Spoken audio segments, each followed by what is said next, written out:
1957 was also the year of the Little Rock Central High crisis. In September, 9 black kids, supported by Daisy Bates, the editor of Arkansas State Press, Little Rock's black newspaper, integrated Little Rock Central High School. Governor Forbes, eager to break Arkansas's tradition of governors serving only 2 terms, abandoned his family's progressive tradition. His father had voted for Eugene Debs, the perpetual socialist candidate for president, and called out the National Guard to prevent the integration. Then President Dwight Eisenhower federalized the troops to protect the students, and they went to school through angry mobs, shouting racist epithets.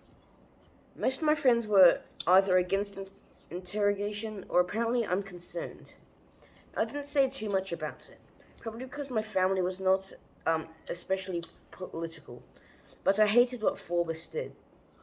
Though Forbes had inflicted lasting damage to the state's image, he had assured himself not only a third 2-year term, but another 3 terms beyond that. Later, he tried comebacks against Dale Bumpers, David Pryor, and me, but the state had moved beyond reaction by then. The Little Rock Nine became a symbol of courage in the quest for equality. In 1987, on the 13th anniversary of the crisis, as governor, I invited the Little Rock Nine back. I held a reception for them at the governor's mansion and took them to the room where Governor Forbes had orchestrated the campaign to keep them out of school. In 1997, we had a big ceremony on the lawn of Central High for the 40th anniversary. After the program, Governor Mike Huckabee and I held open the doors for Central High as 9 walked through. Elizabeth Eckford, who at 15 was deeply seared emotionally by vicious harassment as she walked alone through an angry mob, was reconciled with Hazel Masuri, one of the girls who had taunted her 40 years earlier. In 2000, at a ceremony on the south lawn of the White House, I presented the Little Rock Nine with the Congressional Gold Medal, an honor initiated by Senator Dale Bumpers. In the late summer of 1957, the Nine helped to set all of us, white and black alike, free from the dark shackles of segregation and discrimination. In so doing, they did more for me than I could ever do for them. But I hope that what I did do for them and for civil rights in the years afterward honored the lessons I learned more than 50 years ago at my grandfather's store.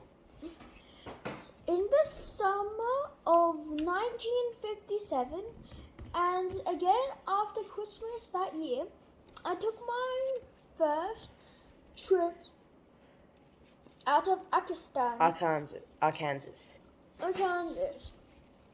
Since going to New Orleans to see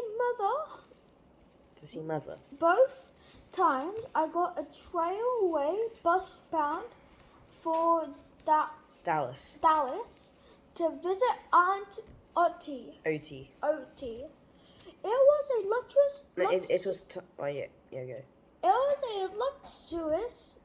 luxurious bus for the time, with an attendant who served little sandwiches. I ate a lot of them.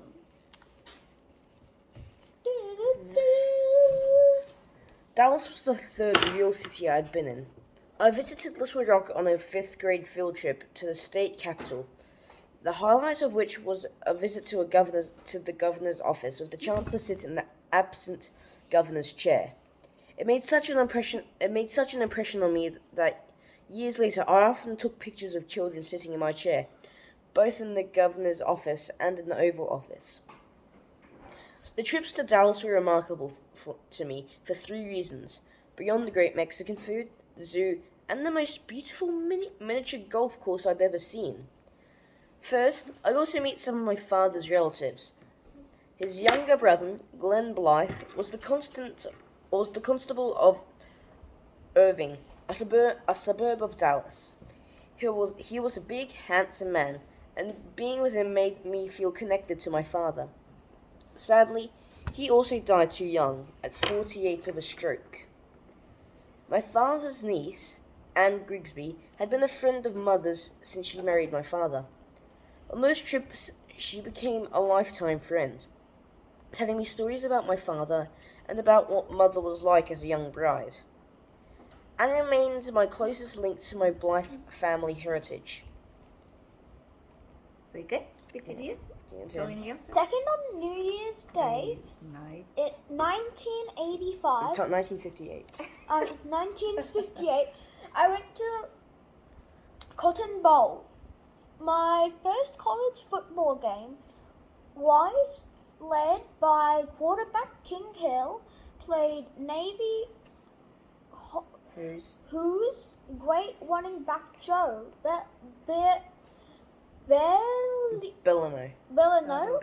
Bellino won the Heisman Trophy. 2 years later, just 2 years later. Full stop. 2 years later, I sat in the end zone, but felt as if I were on a throne, as Navy won 20-7. Okay, third. Just after Christmas, I went to the movies by myself on an afternoon when Oti had to work.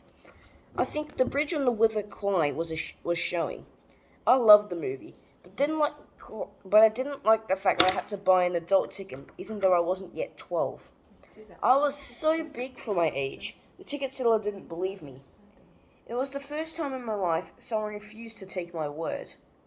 This hurt, but I learned an important difference between big impersonal cities and small towns, and I began my long preparation for life in Washington, where no one takes your word for anything. I think the better words not easy remember.